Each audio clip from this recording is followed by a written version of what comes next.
student, welcome to class 6. In previous class we read about the ball and socket joints, pivotal joints, hinge joints, fixed joints. Today I will teach you about the skeleton. Framework is called the skeleton. How do we know that this is the shape of the human skeleton? हम क्या जानते हैं कि human skeleton का क्या shape होता है? How do we know the shapes of the different bones in our body? क्या ये हम जानते हैं कि हमारी बॉडी में जितनी भी बोन्स है सबके शेप क्या है? We can have some idea about the shape and number of bones in some parts of our body by feeling them.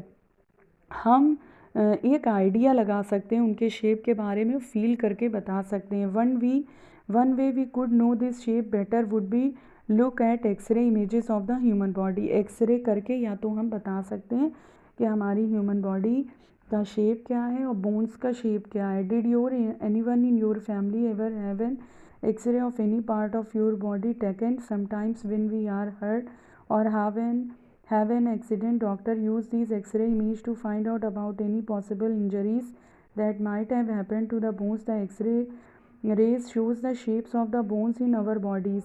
कहीं भी अगर हमको चोट लगती है, एक्सीडेंट होता है, तो हम डॉक्टर्स क्या करते हैं कि एक्सरे लेते हैं. एक्सरे के थ्रू वो पता करते हैं कि हमारी बॉडी में कहाँ पर इंजरीज हुई है या कौन सी बोन्स में क्या इंजरी हुई है.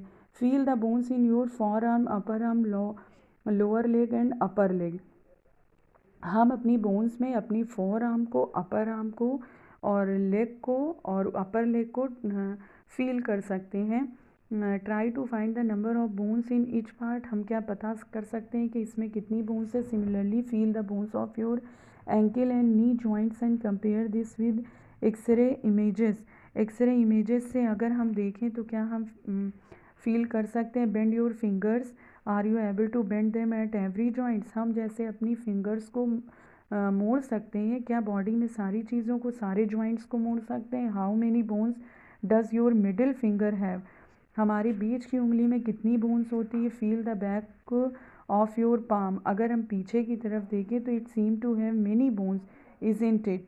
It is your wrist flexible. अगर हम कलाई को हम मोड़ना चाहें, it is made up of several small bones called carpals. तो ये कई सेवरल स्मॉल बोन से बनी होती है जिनको कार्पल्स कहते हैं. What will happen if it has only one bone. क्या हम ये प्राप्त कर सकते हैं ये केवल एक बोन से. Activity 4, take a deep breath and hold it for a little while. Feel your chest bone and the backbone by gently pressing the middle of the chest and back at the same time. Count as many ribs as possible. Observe figure 8.10 carefully and compare with what you feel of chest bone. We see that the ribs are curiously bent. They join the chest bone and backbone together to form a box. This is called the rib cage. There are 12 rib cage. Activity 4 में अगर हम बहुत लंबी सांस लें, रोकें और रोक के अगर हम अपनी पसलियों, मतलब आगे जो सीने की हड्डियाँ होती हैं, उसको हम गिनना शुरू करें, तो जो हम ऑब्ज़र्व करेंगे इन बोन्स को हम गिन सकते हैं. उनको हम क्या कहते हैं? Rib cage. There are 12 ribs on each side of chest.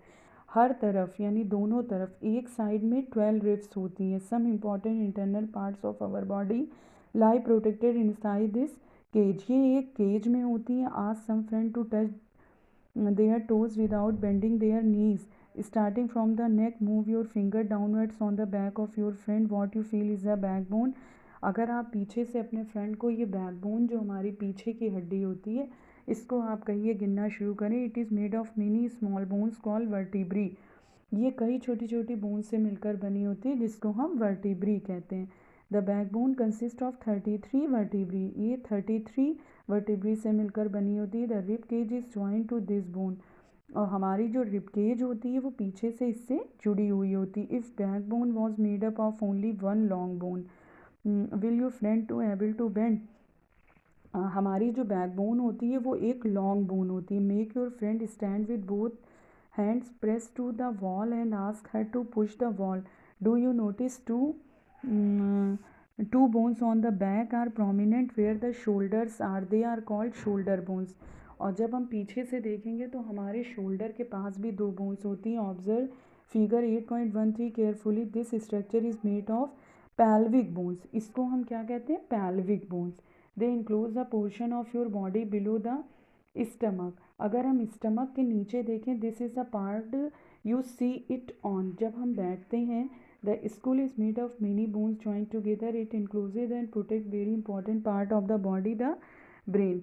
और हमारी खोपड़ी भी कई बोन से मिलकर बनी होती है, ये हमारी बॉडी का सबसे इम्पॉर्टेंट पार्ट होता है। We discuss many bones and joints of our skeleton, there are some additional parts of skeleton that are not as hard as the bone and which can be bent, these are called cartilage। कुछ हड्डियाँ जो होती हैं हमारी बहुत hard होती हैं, कुछ बोन्स जो होती हैं वो मुड़ सकती हैं, जिनको हम कार्टिलेज कहते हैं। Feel your year, do you find any hard bone that can be bend, अगर हम अपने ईयर को छुएं तो क्या वो उसमें है होती है बोन्स, लेकिन वो बेंड हो सकती है, कार्टिलेज होती है। There do not seem to be any bones here, isn't it? Do you notice anything different between our earlobe and the portion above it? As you press them between your finger, you do feel something in the upper parts of the ear that is not as soft as the earlobe but not as hard as a bone, isn't it? This is cartilage. Cartilage is also found in the joints of the body। अगर आप कान के ऊपरी हड्डी को छुएं तो ये आपकी bend हो सकती है, बहुत टाइट हड्डी, हार्ड नहीं होती है बोन्स, लेकिन यहाँ पर होती है, तो इस बोन्स को हम कार्टिलेज कहते हैं। We have seen that our skeleton is made of many bones joints and cartilage. इस तरह से हमने देखा कि हमारा स्केलेटन कई तरह की बोन्स, जॉइंट्स और कार्टिलेज से बना होता है। You could feel, bend and move many of them. Draw a neat figure of the skeleton in your notebook। We have learned about the bones in our body, about joints that help us move in different ways. What makes the bones move the way they do? Let us find out. Make a fist with one hand, bend your arm at the elbow and touch your shoulder with the thumb. Do you see any change in your upper arm? Touch it with the other hand. Do you observe a swollen region is the upper arm? This is a muscle। अगर हम अपने हाथ को, उंगलियों को ऊपर की तरफ उठाएं तो हमारा जो अपर होगा, ऊपर का हाथ का पार्ट होगा नी के ऊपर, उसको हम देखेंगे कि वो फूल जाता है, जिसको हम क्या बोलते हैं, muscles. The muscles work to the contraction. Now bring your arm back to its normal position, what happen to the muscle, it is still contracted, ये कॉन्ट्रैक्टेड होता है, सिकुड़ता है। You can observe similar contraction of muscles in your leg when you walk on run. ऐसे ही muscles हमारे पैर में होती है, जब हम चलते हैं या वॉक करते हैं, दौड़ते हैं, तो ये कॉन्ट्रैक्ट होती है। When contracted the muscle become shorter, stiffer and thicker, it pulls the bone. Muscles work in pairs when one of them contract. Muscles हमेशा पेयर्स में वर्क करती है। When one of the contract, the bone is pulled the direction the other muscle of the pair relax। To move the bone in the opposite direction, the relaxed muscle contracts the bone toward the original position. While the first relaxed muscles can only pull, it cannot push, the muscles have to work together a bone।